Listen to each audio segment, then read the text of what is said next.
What up, what up? This is the Literacy Kings podcast, man. Appreciate y'all coming back for another episode, season 6, episode 3. Today, we are busting down the price targets for Bitcoin. We still in our book, Bitcoin, A Beginner's Guide.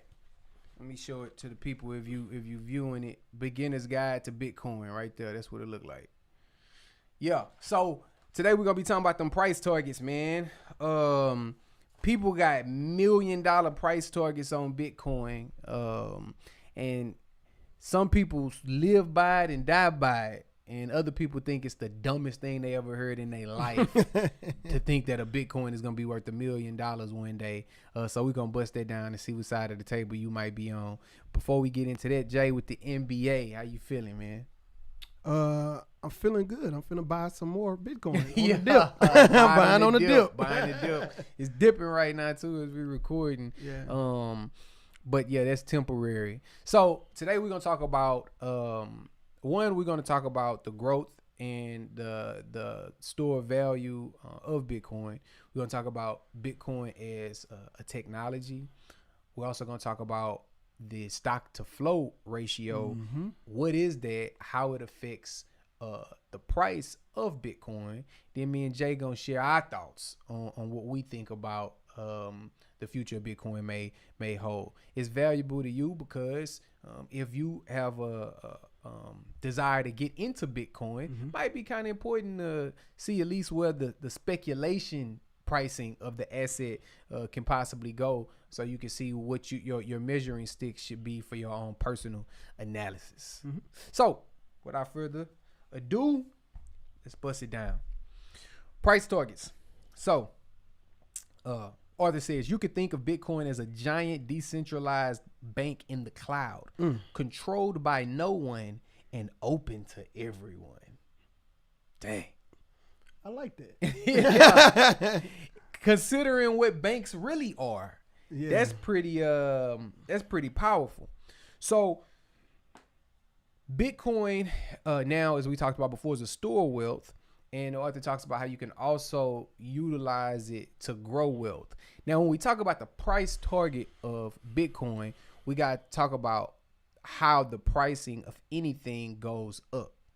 So the pricing of anything goes up traditionally when the demand starts to rise above the supply, right? So the more demand you start having and the less supply of that thing, you're going to get higher prices because it's only, 20 pair of J's that dropped with this exclusive drop, and it's a whole lot of people that want them J's.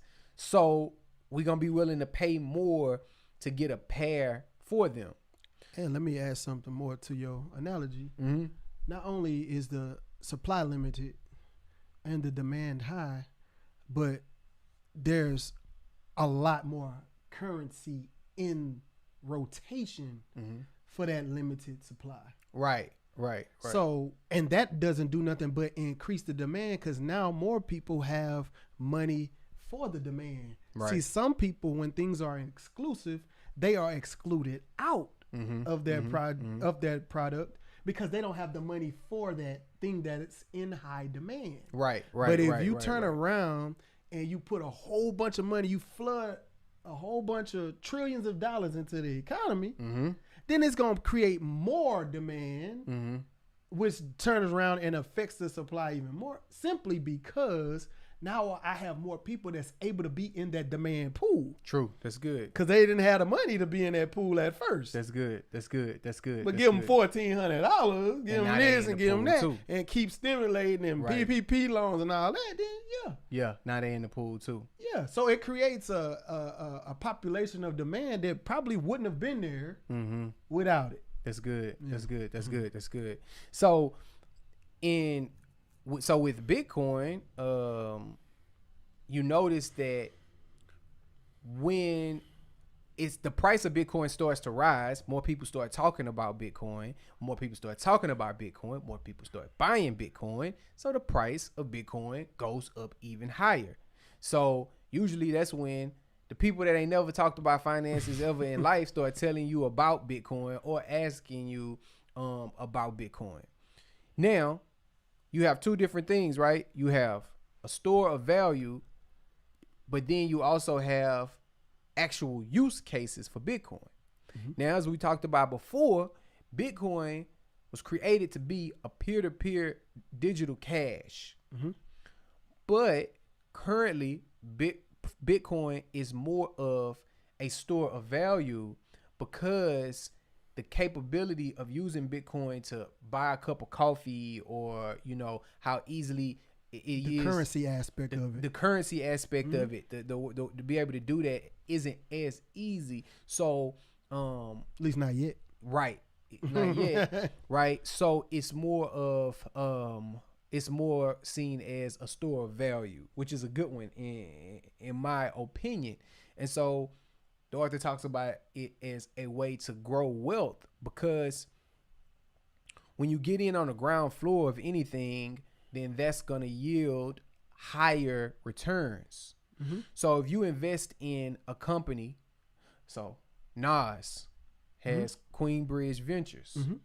They invested in Coinbase, which is a exchange, a cryptocurrency exchange. Just mean that's where you can go to buy and sell cryptocurrencies. Well, Nas and Queenbridge Ventures, his venture capitalist firm, they invested in Coinbase before Coinbase went public. Before you could buy Coinbase on a Robinhood app or in the market, they already had invested. Mm-hmm.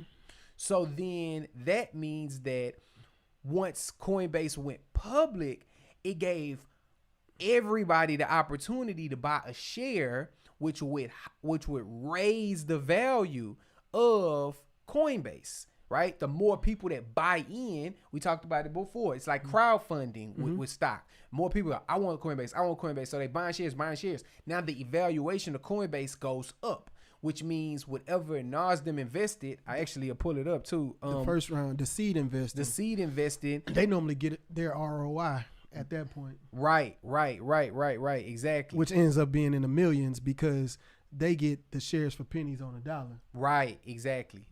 And a lot of times when you go public, they already go public with a set price. Mm-hmm. And people wonder, well, how does the stock market know how to set this particular IPO at that price? Right. It's a lot of that is determined by demand and by a certain ROI that they're trying to give to the early seed investors. You see what I'm saying? That's good. Because that's part of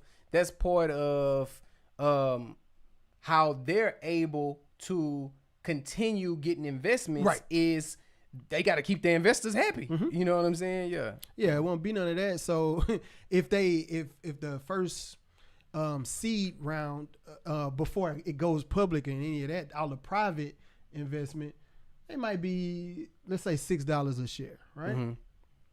Well, you might go through one or two rounds of that before you go public. Right. So some is some people that might buy that 6, and then you might do the second round for 12. Right. So when they put it on there for 42, because I think it came on at like 40 or 42 on the market, he's like, how does it start off as that? Well, the $6 first round people, they just 7x. Right. That's how they end up making millions, bro. Off of that, depend on how many shares. If you bought 1 million shares at $6, so you put in 6 million, right? Right. But then you 7x, that's 6 million to turn into 42. That's crazy. Million. You see what I'm saying? Queensbridge Ventures was also investor in the company PillPack that sold to Amazon for $1 billion, Ring Doorbell that sold to Amazon for $1.2 million, Pluto TV that sold to Viacom for $340 million, and Coinbase. That the valuation gonna fluctuate, but a few weeks ago the valuation of Coinbase was $80 billion based off of what the current stock price was. All right, so yeah, you just gotta be in, man. Gotta be in. That's good. So when you were talking about the store of value, I want to expound more on that. Because I think right now that until mass adoption happens with Bitcoin, That's going to be its primary thing, storing value, right? Agree. So if Bitcoin is the digital gold, then you need to think about what people do with physical gold, because they're going to do the same thing with Bitcoin. Right. Right. And as a precious metal guy myself, you know, owning precious metals, having silver, having gold, what we do is use it as a store of wealth. I told you that I don't believe in saving dollars. Mm-hmm. I don't believe in saving something that can be mass produced, that's not inherently valuable. Right. But if you get something like a Bitcoin, like a physical gold, silver, then you can store your money in that and you get the same effect. Right? So you don't use it as a currency. You're using it to store your wealth in. Right. Now, eventually, like you said, the more people this mass adoption, the more ATMs get set up, the more this and more that. Yeah. The more you can transact business with Bitcoin, then yeah, it'll probably switch more to the currency thing. Right. But you don't see people going to Walmart say, "Hey man, I got this brick of gold." Right. You know, like, give me this, give me everything in this basket. For this brick of gold. Right. No, but does that gold still store their wealth? Absolutely. Can you cash it in? Yeah, you can't cash it in at Walmart, but there are places you can. Yeah. So it's a good store of wealth, but that's not their primary aim. Their primary aim is to have it like a savings account to store their wealth. But I can't store it in dollars because those ain't valuable. That's like keeping trash in a trash can. Right. You want to take that out. Yeah. You know what I'm saying? Get rid of it. So that's the store of value aspect. That's right? good. The only thing is it's better than gold even at that. Because it's more divisible. It's more the primary things that money need to be. Bitcoin is more of that than actually holding physical gold. Right. Yeah, and I mean, everything finds its way into evolution, for lack of better words. Right? Like everything finds its way into evolution. And so when I hear Bitcoin as the digital gold, I'm like, that makes sense. Because that's what you're asking yourself. Like, it's right. Like, if you can digitalize it, you do that. You know what I'm saying? And so, and we're going to talk about it. Matter of fact, we getting ready to go into it now. It's a good segue. The technology of Bitcoin, right? So it's a great segue. So when you look at Bitcoin, if you just think of it as just a currency, I think you're selling it short. I think a real dope example of this is Tesla. You know, I'm a Tesla fan. And when you think about Tesla as a car, like you think about a Ford or a Chevy, where it got a motor inside of this metal frame, and then they add electricity and door, all of that. That's not accurate. A Tesla is a computer. It's a computer before it is a modern car. And they build a frame around the computer and put it on wheels.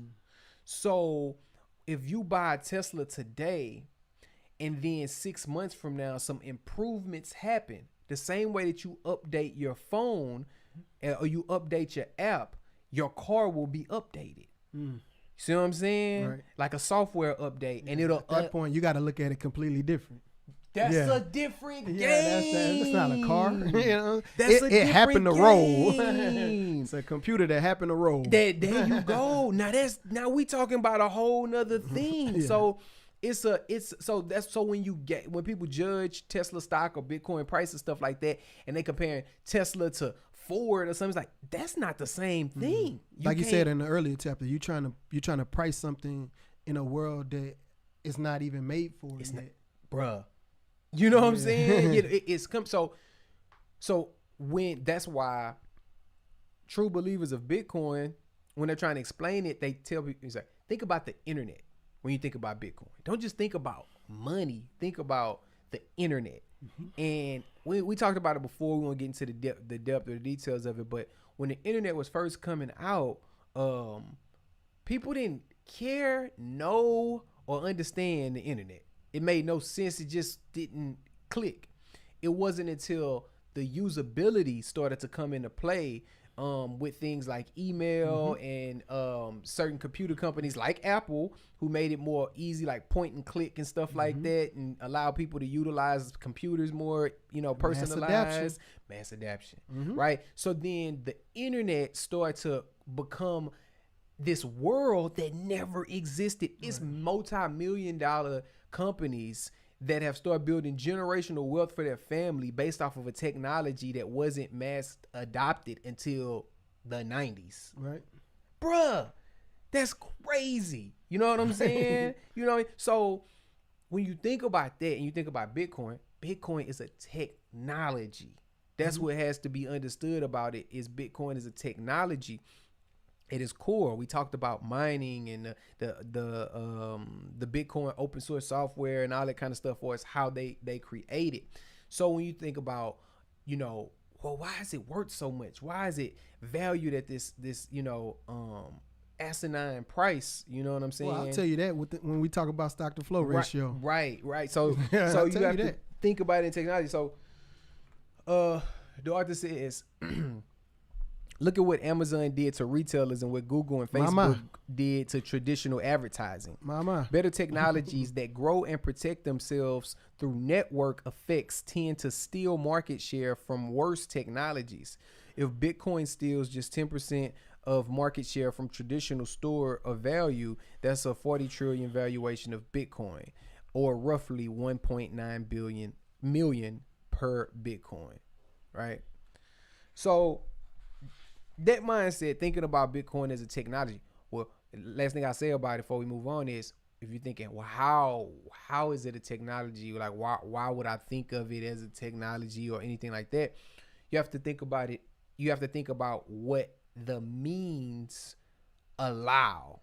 So if you're just thinking about, the value of me and Jay using Bitcoin, well, okay, but you got to think about even up to the level of a corporation doing something. So if a corporation has 500 employees and it needs all 500 employees to get this training from this person or this thing before the internet, they have to get hard copies or fly people in or get everybody to, book a venue, right?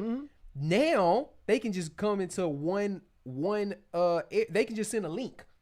And you can watch it at your desk. A module. Send you a module. Send you a module, and you can watch it at your desk. Yeah. You know how much money that's saving corporations for they don't have to pay. So for Bitcoin, on the lower level, we think about me and you, but think about corporations and businesses that are trying to move mass amounts of money, move millions and millions of dollars over borders and across seas, and the fees that they have to pay, and the conversion rates and all that kind of stuff. Well, with something like Bitcoin that eliminates all of that, it frees up a lot of capital for them. So they're going to utilize that when it's possible, whether it's Bitcoin or another technology similar, that technology will be used because it frees up so much capital for them. So Bitcoin as a technology.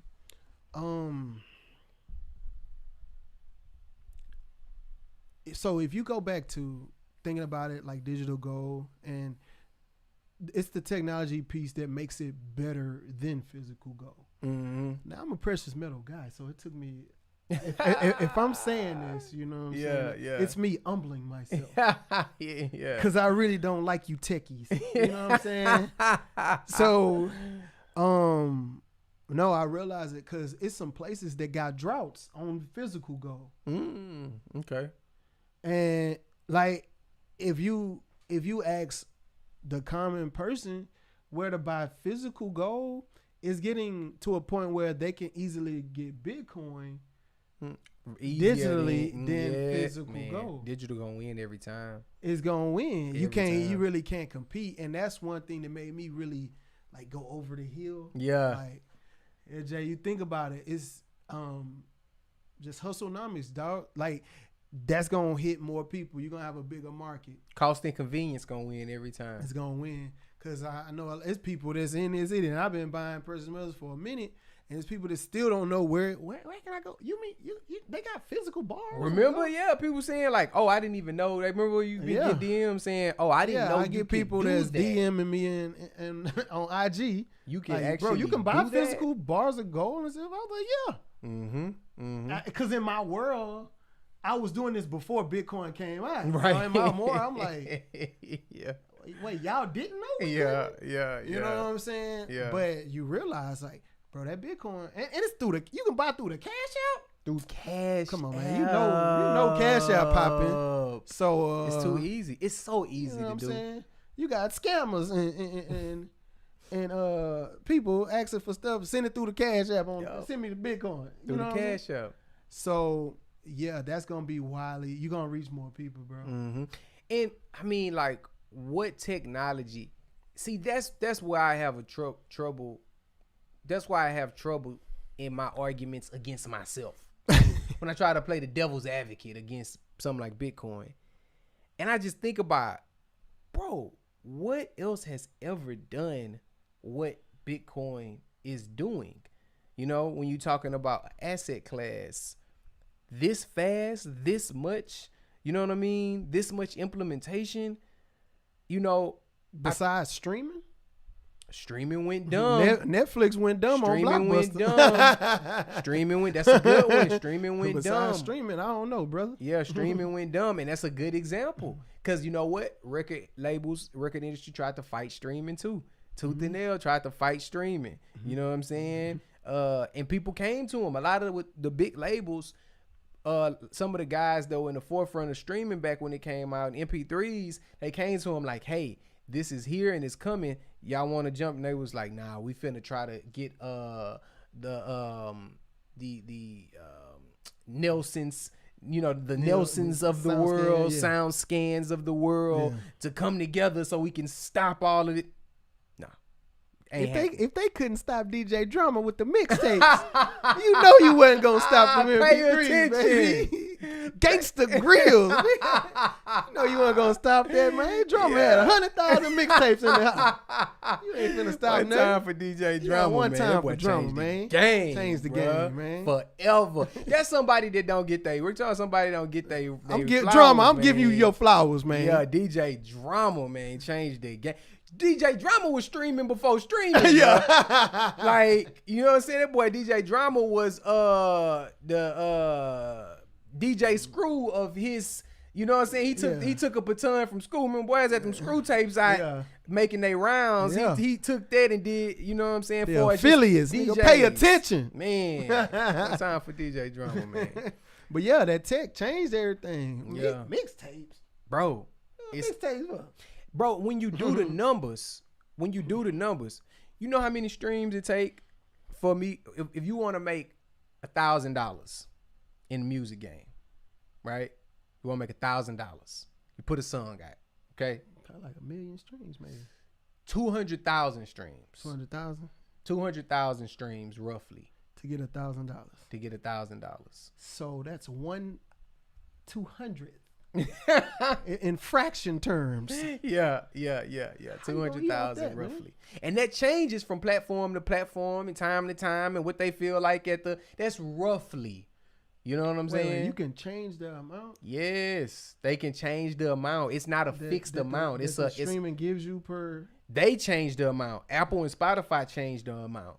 Oh, man. Yeah, Apple and Spotify. So like I see vary. Why these rappers rapping about robbing. They probably still robbing. Hey, man. Bro, and you know how much promo you got to put into your song for it to stream 200,000 times? That's not no baby streams. 200,000. You got a song that streamed 200,000. Like, hey, you doing some numbers. That's all right. You doing good. You doing good with that song. But you had to put some promo in that. You know what I'm saying? For it to do something like that. You know what I mean? So, but what does all this mean? Changes the game. It definitely does. If you had to buy my single, let's say 200,000 streams, you know what I'm saying? But really let's cut it in half. Say them people streamed it twice or 3 times. Let's cut it in half and go 100,000. Let's say out of them 100,000, right? You only gonna capture 5% of the market Okay, you see how I just did them numbers? I cut the 200 streams to 100,000, and let's say out of that 100,000, you only capturing 5% of the market. That's 5,000 people, right? If they had to buy it for 99 cents, that's still $5,000 as opposed to 1,000 for 200,000 streams. When you really understand how powerful technology is and how it changed the game in the snap of a finger, you know what I'm saying? I was putting out music before streaming. Well, you know, if you sold 1,000 first week, that's 10 bands. You know what I'm saying? Now you gotta stream 1,500 times to make equivalent to one album sale. Technology changes things. Man, I'm glad I don't rap. Me too, man. Me too. Yeah, technology changes things. Jeez. So that's why when I see Bitcoin and what it's doing digitally, you know what I'm saying, and we coming from that world, you know what I'm saying. It's like, say, you better get down or lay down. Word to beans. No, I'm talking about. Yeah, you know, technology is powerful. No, ain't nobody beat it. Now, I do think that I know your last point. You said if Bitcoin steals just 10% of the market share from traditional stores of value, that's 40 trillion valuation for Bitcoin. So it was a market cap. 10% of the market share from traditional stores of value, real estate, stock market, stuff like that. So I do think it could take 10%. Last time they were talking about, it's going to be bigger than all the market. I'm like, that's a little cap on that. Right. But I do easily think that it could steal 10%. Right. From just 10%. Yeah. That's feasible. It was created in we just had the anniversary, but it was created in the pizza anniversary. I was talking about that, but it was created in 2009. Worth nothing. Now, what is this? 12 years later, all-time high 60,000. From nothing to all-time high of 60,000 per coin in 12 years. Right? That is impressive. Just had the anniversary a couple of days ago. I think it was the 10-year anniversary or something like that. Of the dude, forget his name, how to pronounce the name, I believe it's Laszlo. He paid 10,000 Bitcoins for 2 Papa John pizzas. For pizzas, yeah. Turnovers, man. That's what I call it, turnover. My coach will send him at the end of the bench for that. He say they ask him if he ever think about it. He say, nah, not no more. It made me too sad, man. I can't think about that. He didn't know, man. Nobody knew. Who knew 10,000 Bitcoins for 2 Papa John pizzas, man? Yeah, that was the anniversary. Papa John, get this man a franchise. Man gotta get back on his feet, man. Say, man, Bitcoin Pizza Day, man. Hopefully he stayed down though after it started popping. You know what I'm saying? I don't know, but hopefully he stayed down. But yeah, man. So you want to jump to the stock to flow? For sure. Stock to flow ratio. Jay with the NBA. Talk to the people. All right. It says the book says to come up with a valuation model for Bitcoin. Plan B borrowed the concept of stock to flow from precious metal analysis. Plan B is this Wall Street guy that set out some papers talking about Bitcoin. All right, so in case you wonder what that is.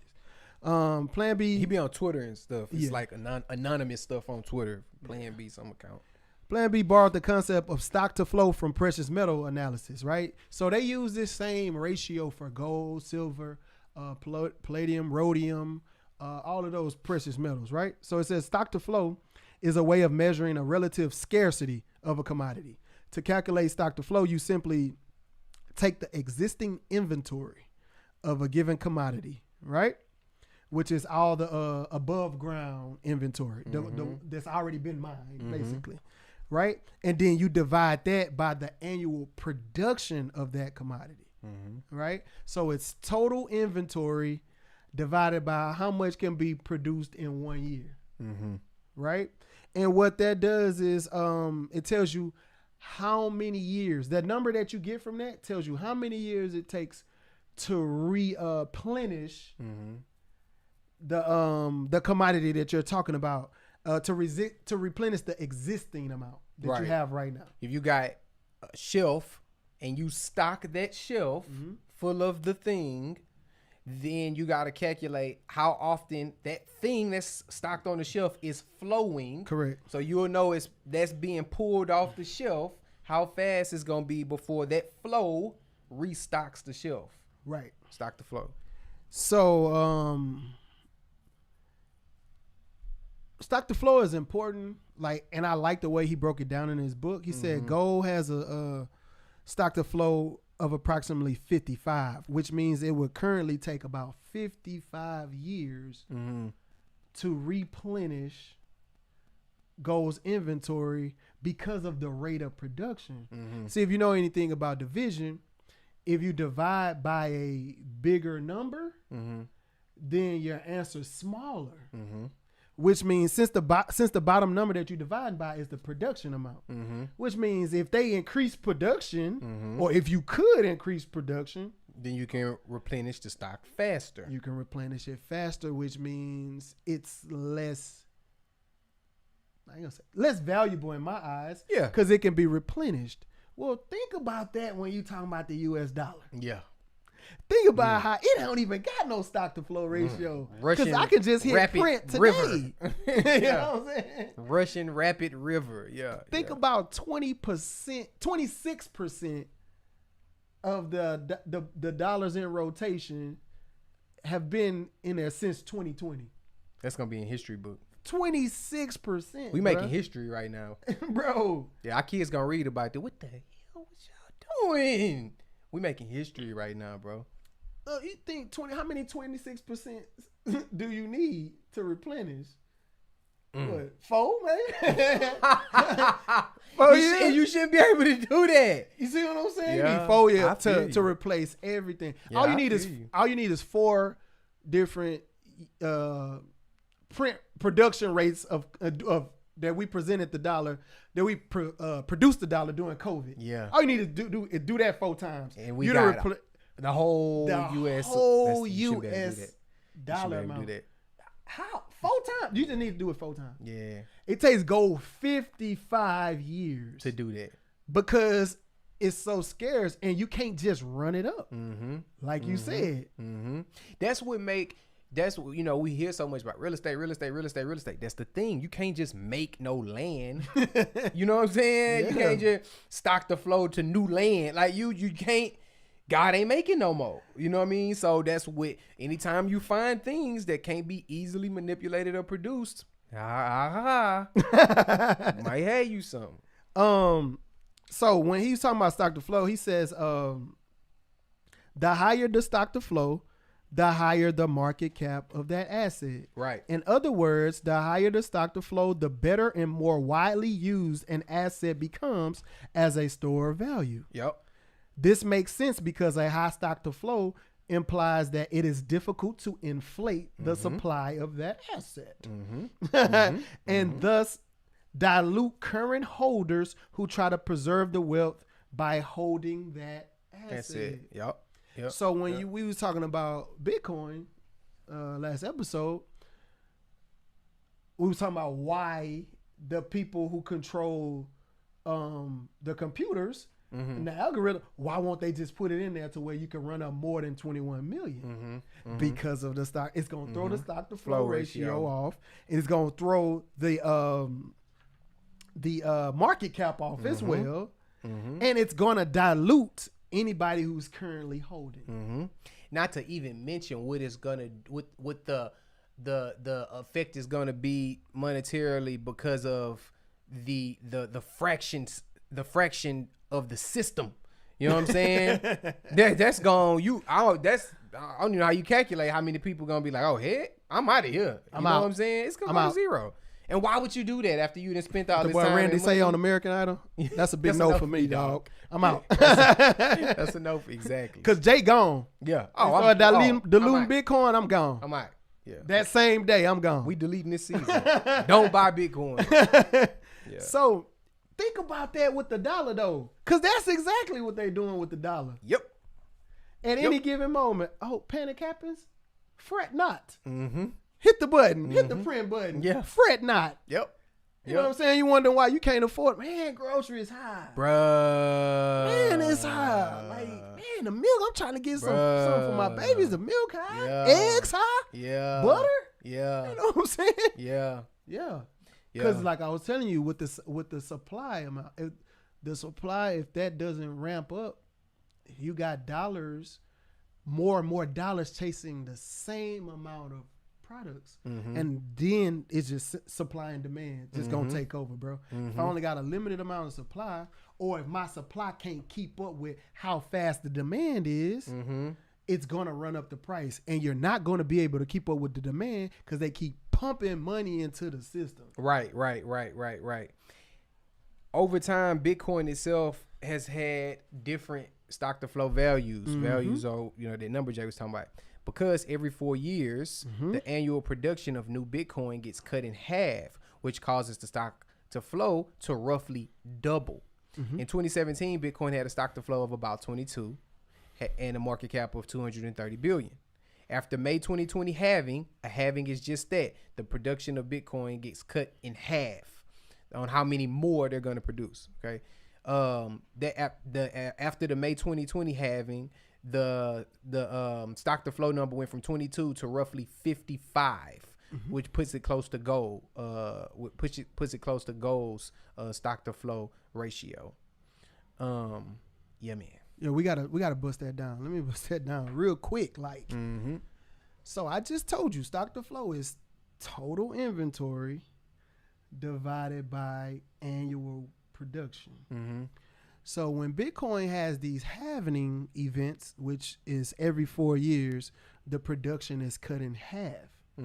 What that does is greatly affect the stock to flow ratio. It pretty much doubles it. Right.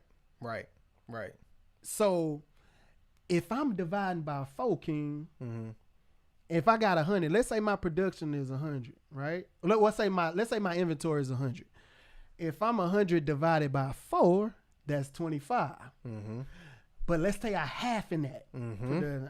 If I'm 100 divided by 2, then that's 50. So every time it happens, every 4 years, the stock to flow ratio gonna double. Right. And every 4 years it's supposed to happen, right? Yep. Every 4 years. So every 4 years, it hit 21 million coins. The stock to flow ratio of Bitcoin is gonna double, bruh. Every 4 years. It don't have no choice. It's gonna have to run up. I think one of the big problems that people have with Bitcoin, because it's never been anything like this, it's hard to imagine it can be worth what it was. It's kind of like trying to imagine Amazon before Amazon or Google before Google. You got to be high to understand it. Roll you a fat one and put on season 6 of the Literacy King. You know what I'm saying? Like you never seen it before. Yeah. You know what I'm saying? You never seen it before. Say, man, used to get the East Bay magazine. Man. I'm big on that East Bay, man. Used to get the East Bay magazine, flip through the pages. Looking for them Barry Sanders. Barry Sanders shoes. I'm trying to get them. You know what I'm saying? Flip through the pages of the East Bay magazine. Go convince my mama, you know what I'm saying, to go half with me on these shoes at least. Then you had they had the little form. You remember the little form? You put in your number, the shoe you want, cut it out, and put the check and mail it in, and they get it and they send it to you. Say, man, open my browser, Amazon.com, tap, buy now, Prime delivery, might be here tomorrow. You know what I'm saying? So that's just in my lifetime. You see what technology does to retail. You know what I'm saying? How fast that speeds it up. How much friction it takes out of the process. Less friction, more likely people are to subscribe to whatever it is. Let's say capitalism is about simplicity. It's good. You know what I'm saying? So you I believe it, because that's how you can get capitalism. You can bet on capitalism providing some type of simplicity. Yeah, because you're gonna pay for it. People gonna pay for convenience. What you mean? You gonna pay for convenience, bro? Even if you're on the business side and you gotta pick which vendor you're gonna use, you're gonna go with simplicity. Yes. If you're smart. Yes. So when we talked about stock to flow ratio, right? Stock to flow ratio is the reason why I really don't mess with all the other altcoins. That's exact. If you ain't got no market cap, if you don't got no cap, I ain't trying to hear you. If bro. it ain't limited, like I know I was playing with Dogecoin and all that, but I just jumped in to get the bag. You know what I'm saying? I didn't love Dogecoin. Love it? Oh man, I'm not saving Dogecoin for my children. Why would I save something with no market cap? I might as well save it in dollars. There you go.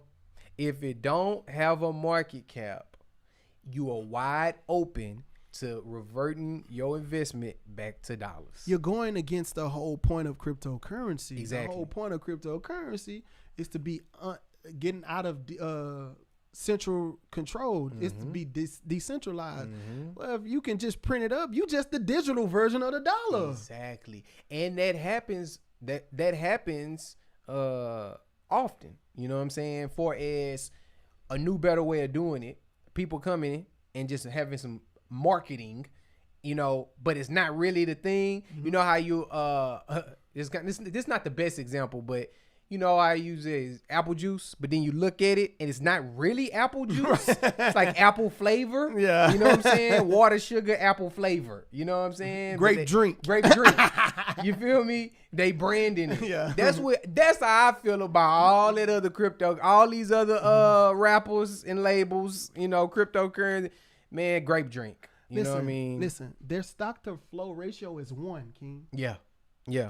Anything that you could just print on demand, bro. Yeah. It's a few, like Litecoin has a market cap, right? I got Litecoin. Yeah, Litecoin has a market cap. Bitcoin has a market cap. And I honestly don't pay attention to a lot of the other cryptocurrencies other than Ethereum, Litecoin, and Bitcoin. I don't really. Those are the only 3 that I would ever put my money in. I have put my money in Bitcoin and Ethereum, and I would get some Litecoin too. If you know, I might get some Litecoin too. But the rest of them, it may be some other ones that have a cap to it. I'm not saying it's not nothing else that have a cap. You know, you can go on coinmarketcap.com. But it's a lot of them that don't have. I'm telling you, it's a lot of them that don't have. And I don't understand. Like, I'm not just gonna run it up and get a whole bunch of coins just because. And you don't got no cap. What's the difference between you and the U.S. Treasury? Nothing. Nothing. 2021. We in 2021 right now. Yes, sir. 2021 price target for Bitcoin according to the model. See, the Plan B model. The Plan B model that we was talking about. According to the model, the stock to flow ratio model. 2021 price target is 100,000. Mama. For Bitcoin. We hit 60,000 all-time high. We dipped from that. This afternoon when I checked time of recording, maybe 34,000 or something like that. So it went back down. Can Bitcoin hit 100,000 by the end of 2021? It could. I think so. It could. Will it happen? I don't know. But I don't know. It could. 2024, 400,000. Mama. 2028, 3 million. The Lord is good. 3 million. You gotta have your whole thing by then, man. I need a whole thing, man. I ain't breaking nothing down. I don't need no scale. Crumbs to getting bricks. the whole thing by then. Get my sets up. 2028 Bitcoin price prediction according to Beginner's Guide to Bitcoin and the stock to flow model, $3 million a coin. See, when people hear that, they're gonna go, no way. It's impossible. Not gonna happen. You know what? The crazy thing about it is this Plan B, his models. Yeah. They're pretty accurate. Yeah. Buddy. That's why they only keep talking about it. That's the only reason they keep talking about it. Yeah, that's the only problem. Yeah. I mean, he did it for real estate. He did it for stocks. That's the only reason they keep talking about them. Yeah. So That's made me a believer. His models is pretty accurate because he put it up against other asset classes. Right. And I learned that from Robert Kiyosaki. If you really want to know the true value of stuff, don't put it up against $1. Put it up against other asset classes. Yeah, that's good. It's in the book. It's been said many times that quote, all models are wrong, but some are useful. In investing, it is usually very dangerous to put all your faith in a single model or indicator. You should also draw it on the foundational principles, in essence, is what he says after that. And so what he's saying is based off of models, it's just like based off of anything else, right? If I show you something, right, then based off of what I showed you, it may cause your response to be different than what it would be had I not showed you anything. Mm-hmm. So that's what he's saying. But, it doesn't mean that it will hit it right on or it won't. It just means that his models so far have been pretty accurate, and that going forward, it may be a little to the left or a little to the right because we can see his models. But if it's a true model, it'll still stay in the ballpark, in the trajectory of what plus or minus about. A little bit. Right. Yeah, man. So, good question. Can you afford to be wrong? See, that's the thing. If Bitcoin it's 2021.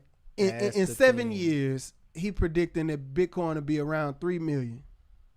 Can you afford to be wrong, King? Oh, me no. I can't afford to be wrong. I can't face my daughter. Right. You know what I'm saying? That's 7 years from now. I can't face I'm it. also finna be about 10. Mm-hmm. I can't afford to be wrong. I can't face, because it's like we talked about before. If you listening to Richest Man in Babylon, right? Which Rich Man? What season is that? Season is that 3? 4? What season that? Richest Man in Babylon. We on season 6, 9. 3. That's 3, I think, right? 3 or 4. 3 or 4. I don't know. We've been running up these episodes. These good problems. Season 4. Shout out to V. So, if you listen to Richest Man in Babylon, then you realize how you get your money for investing. Correct. So, after you get your money for investing, then it makes perfect sense to what we're saying when they say you cannot afford to be wrong on this type of investment with the possibility of this return. Let me say this. Do not listen, including us. Don't listen to nobody blindly. Because if I would have been listening to people, I still wouldn't have invested in Bitcoin. I was talking about Bitcoin when Bitcoin was around 6,000 or 7,000 or something like that.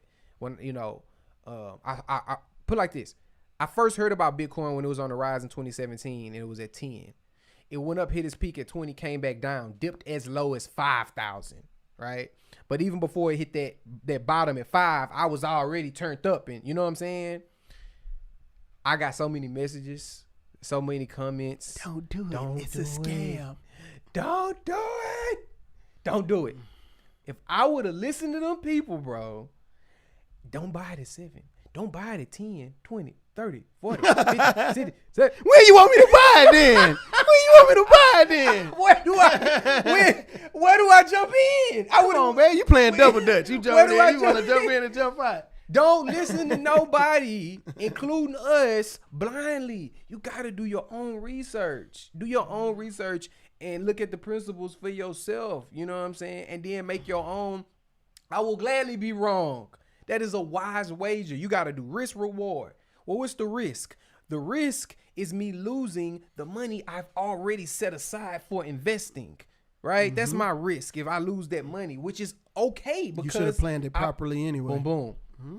My reward, we just told you. I just told you in 7 years it might be worth 3 million. 2024, 400,000. 2028, 3 million. Yeah. And it can sound silly, but it doesn't, because if I was talking to you when it was a stack, and then I told you, because look, Jay, I'm talking about these numbers. Bitcoin was 5,000. Bitcoin was worth about $5,000-$6,000, right? That I'm talking about. That was in the past year and a half, 2 year max. It went from 6 to 60. Mm-hmm. So when I see these numbers, that's not asinine to me because I didn't seen it with my own eyes and I didn't saw my ledger jump. Right. In real life. Yeah. So I'm just, if I talk about it, I'm going to tell you what I know about. You know what I'm saying? So it's like each his own, but yeah. I'm going to say this every episode of the season. You don't have nothing to lose because there's only 21 million Bitcoins available ever. Mm-hmm. Yep. There are more $1 bills in rotation than there are total Bitcoins. Yeah. That's just $1 bills. Mm-hmm. We ain't talking about 5s, 10s, 20s, Mm-hmm. 100s, 50s. Mm-hmm. Mm-hmm. There are more $1 bills in rotation than there are Bitcoins, period, that will ever be. In rotation. Because Bitcoin has a cap. Right. And if something is limited, if the supply is limited, there's going to be some value in the fact that it's limited, period. Facts. So that's why Jay betting on it, because it's limited, period. And I know this raggedy dollar ain't. Say, man, that's today's show. We bust down Bitcoin. We talked about the value of it, the store value of it, growing wealth in it. We talked about Bitcoin as a technology. We talked about the stock to flow model, and we covered the price targets for Bitcoin as well. Next week, coming myths about Bitcoin. Cap. That's what we're going to be talking about next week. We're going to be talking about the myths, the caps. That's for them drug dealers. The lies. We're going to go through some Bitcoin obituaries. Yeah. Bitcoin then got shot more than 50 Cent. and Dolph combined. Oh, man. You know what I'm saying? Like, they didn't try to kill Bitcoin 100 million times. You know what I'm saying? All the Forbes, CNN, CNBC, MSNBC, Wall Street Journal, all of these publications, you know what I'm saying, have announced the end of Bitcoin. The same way that the publications announced the end of Amazon. Yeah, we need to start off with playing Many Men on next episode. That's the funny blood in my eyes, and I can't see. Man, what's funny though is you right before this we was listening to the 50 interview. Yeah. We listened to a 50 interview. And I was listening to the 50 interview that you was playing, and I was like, you know what he sound like? He sound just like Jeff Bezos. That's what he sound like. He was talking about the beef with Ja Rule and Fat Joe about taking him out. Like the guy was like, I'm gonna get you too, cause you was with him. You was with him. You know what I'm saying? And, you know, we gonna make you bleed. You know, and then based about you kicking them white, they make you bleed.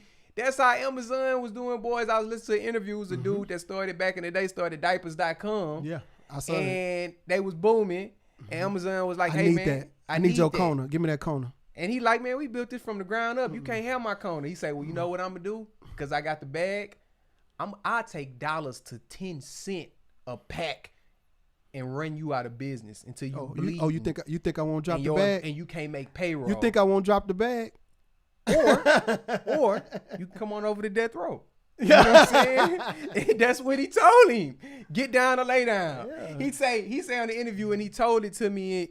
He told me to me in some unsavory words. And the interview was like, "What do you mean?" He's like, "It was scary." I promise, man. Mob boss, Jeff Bezos. Go look at How I Built This Podcast with Guy Raz, diapers.com episode. No cap. You know what I mean? So yeah, I heard about that. Yeah. You feel me? So them boys, it be the same. You just got a tie and a smile. You know what I'm saying? But they coming for you. All right, man. Next time on Literacy Kings, we busting down Bitcoin coming myths, man. Make sure you check in. You are locked in on Instagram and our socials, and you rocking with us on Patreon so you can get the new exclusive packs first. Until the next time, we are the Literacy Kings. Love. We appreciate you listening to the podcast. But if you want more and you like what you heard, make sure you go to literacykings.com. And become a patron. Make sure you sign up to Patreon so you can get new, exclusive, unreleased content, early access to all the shows, and discount codes for all the merch.